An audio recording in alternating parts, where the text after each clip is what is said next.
Hi every one. +2 board എക്സാമിൻ്റെ പ്രിപ്പറേഷനൊക്കെ നിങ്ങൾ ഉഷാറായിട്ട് നടത്തുന്നുണ്ടാവും. നിങ്ങൾ ഇഷ്ടംപോലെ മോക്ക് എക്സാമുകൾ അല്ലെങ്കിൽ മോഡൽ എക്സാമുകൾ എഴുതുന്നുണ്ടാവും. ശരിക്കും ഈ ബോർഡ് എക്സാമൊക്കെ കഴിയുമ്പോഴാണ് എല്ലാവരും ഇനി നമുക്ക് എൻട്രൻസ് എക്സാമുകളുണ്ട്, നീറ്റ്, JEE, എസ്പെഷ്യലി കീം. വളരെയധികം കുട്ടികൾ ഉറ്റുനോക്കുന്ന ഒരു എക്സാമാണ് കീം എക്സാം.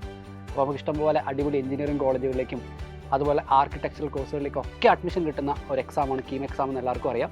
അപ്പം സാധാരണ എല്ലാവരും +2 ബോർഡ് എക്സാം കഴിഞ്ഞിട്ടാണ് 2 ദിവസമൊക്കെ ഒന്ന് റിലാക്സ് ചെയ്ത് ചില്ല് ചെയ്തിട്ട് ഇനി നമുക്ക് കീം എക്സാമിന് വേണ്ടി ഒന്ന് പഠിച്ചു തുടങ്ങാം എന്ന് വിചാരിക്കുന്നവരായിരിക്കും മെജോറിറ്റി.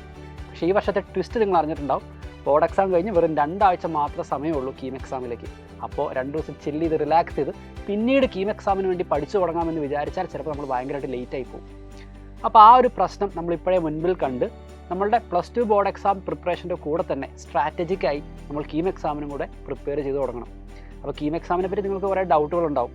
പ്രത്യേകിച്ച് കീം എന്ന് പറയുന്നത് ഒരു ഹൈ സ്കോറിങ് എക്സാമാണ്. JEE പോലെയല്ല, കുറച്ചധികം മാർക്ക് സ്കോർ ചെയ്യേണ്ട ഒരു എക്സാമാണ്. അതുപോലെ തന്നെ +1 +2 ടോപ്പിക്കുകളെല്ലാം ഉണ്ട്. നിങ്ങൾ +2 ബോർഡ് എക്സാമിന് വേണ്ടി പ്രിപ്പയർ ചെയ്യുമ്പോൾ +2 ടോപ്പിക്കുകൾ മാത്രമേ പഠിക്കുകയുള്ളൂ. അപ്പോൾ +1 ടോപ്പിക്കുകളും നമുക്കിവിടെ മാനേജ് ചെയ്യേണ്ടതായിട്ട് വരും. അപ്പോൾ എങ്ങനെയാണ് നമുക്ക് ഇനിയുള്ള ദിവസങ്ങൾ, ഇനിയുള്ള മാസങ്ങൾ ബോർഡ് എക്സാമിനും അതുപോലെ തന്നെ നമ്മുടെ ഈ കീം എക്സാമിനും ഒരുമിച്ച് പ്രിപ്പയർ ചെയ്യുക? എന്താണ് നമ്മൾ യൂസ് ചെയ്യേണ്ട സ്ട്രാറ്റജീസ്? അതുപോലെ കീം എക്സാമിൽ നിങ്ങൾക്ക് എന്തൊക്കെ ഓപ്പർച്യൂണിറ്റീസാണ് നിങ്ങളെ കാത്തിരിക്കുന്നത്?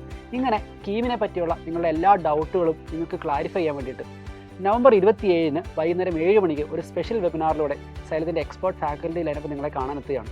അപ്പോൾ നിങ്ങൾ എന്ത് ചെയ്യുക? സ്ക്രീനിൽ കാണുന്ന QR കോഡ് വെച്ച് നിങ്ങൾ രജിസ്ട്രേഷൻ കംപ്ലീറ്റ് ആക്കുക. നമുക്ക് 27-ാം തീയതി വൈകുന്നേരം എല്ലാ ഡൗട്ടുകളും നിങ്ങളുടെ കൺസേൺസും എല്ലാം നമുക്ക് ക്ലാരിഫൈ ചെയ്യാം. And we will prepare for key exam also. So all the very best. നമുക്ക് കാണാം.